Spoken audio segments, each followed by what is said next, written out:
Hello everybody. This is going to be pretty much an introduction of Might and Magic 1 Gates to Another World on the NES to people who might not be familiar with it. The general goal of this video is just to introduce people to the gameplay and to prevent them from having the common frustration typical of RPGs of this genre and of this era, in which people just are overwhelmed because things are either too hard or they just don't know where to go. And as you'll see from some other reviews on YouTube about video games like this, that it can be very hard to get started. Anyways, let us start with the introduction.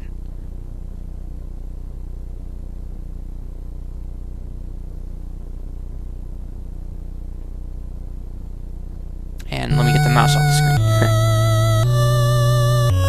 Might and Magic for the NES. This is a port from the PC to the NES, and done with some fine tweaking and tuning on it. There are some things that will prevent your party from getting absolutely demolished from the start, but as you'll find out, if you just hit the ground running with no proper preparation, you'll find yourself getting mauled awful quick. Anyways, off we go.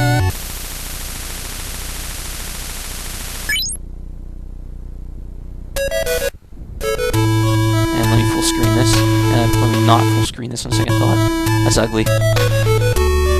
Alright, this is the town of Sorpogo, and this is pretty much the starting point of the game. And normally you'd have a guy coming around here, some merchant just walking by and being like, "Be careful, this town is dangerous," after he asks you to put your name. Anyways, we're standing right outside the inn right now. You look off to your right, you'll see Eulard's Fine Foods. This is a place where you go to buy your foodstuffs at. And it's pretty much where you go to regenerate your health. It's what you do to regenerate your health and your magic that you get. You just go to the menu, you hit rest, and hopefully you don't face any monsters. And wait, we'll just go in right now. We'll show you what the store looks like.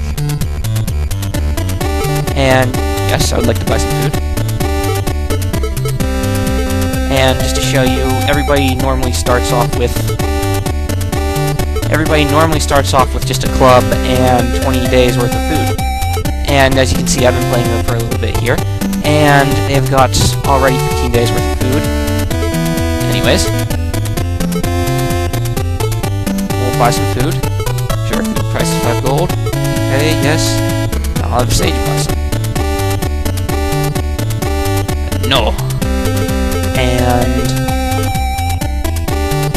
yeah, you pay him 5 gold, and he pretty much gives you, I guess, 4 units of food for you to distribute amongst your party. And as you'll see, he said, you know, who gets this, it shows only one person getting this. Meaning that everybody has different amounts of food in their backpack. You have to step out of the store, go into camp, and say, hey, share your food. And yes, share your food. And as you'll see, now everybody used to have 15 days worth of food, they now have 20. That 40 units of food spreads awful thin, fast. And the game will start everybody out with 20 units of food too, so you can last for a very long while without getting killed. And that's the end of Sorpogo. You go in there, talk to the guy. All you just need to do in order to save is just say, yes, you'd like to sign in, and there you go, just push button A, you're saved.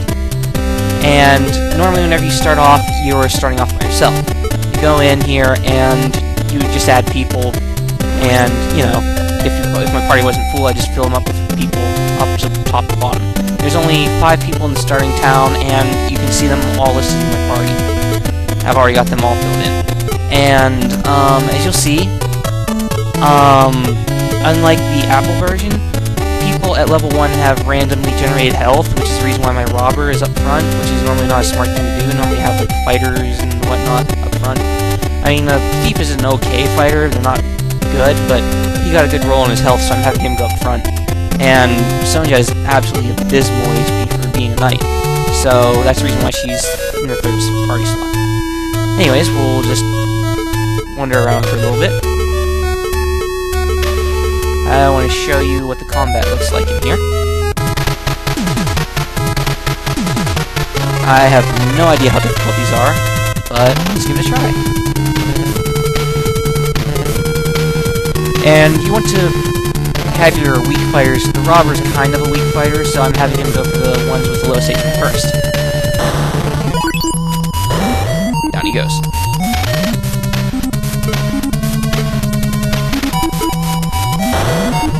Knights hit a bit harder, and as you see, they go down, or they kill things a lot faster. Now this is a cleric, and you pretty much, whenever you're starting off, you don't want to hold back on your magic. You just unload everything you can, ready it off, because whenever you're starting out, you have no room for getting attacked, or what have you. If two people attack the same person in your party, that person's going down, pretty much. Now, one thing you'll learn from playing the Might and Magic series, a person can get knocked unconscious. If you reach 0 HP, they're not necessarily dead. Now, if you rest without healing that person out of unconsciousness, that person has a chance of dying during rest. At least for this game, anyways.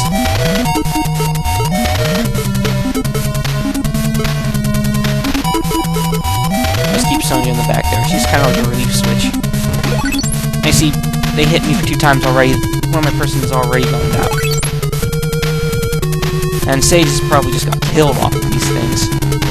I hope not. No, good. Sage is just fainted. But these guys are absolutely rocking our world here.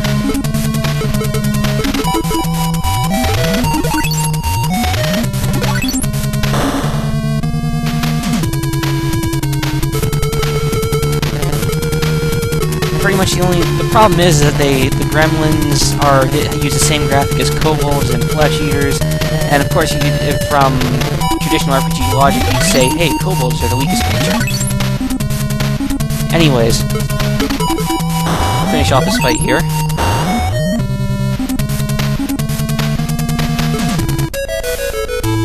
Okay, and we won, so we'll heal up our party first off.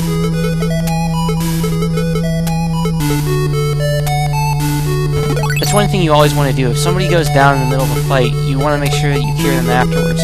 If they're unconscious whenever you decide to camp for the night, they have a chance of not making it through the night and passing on.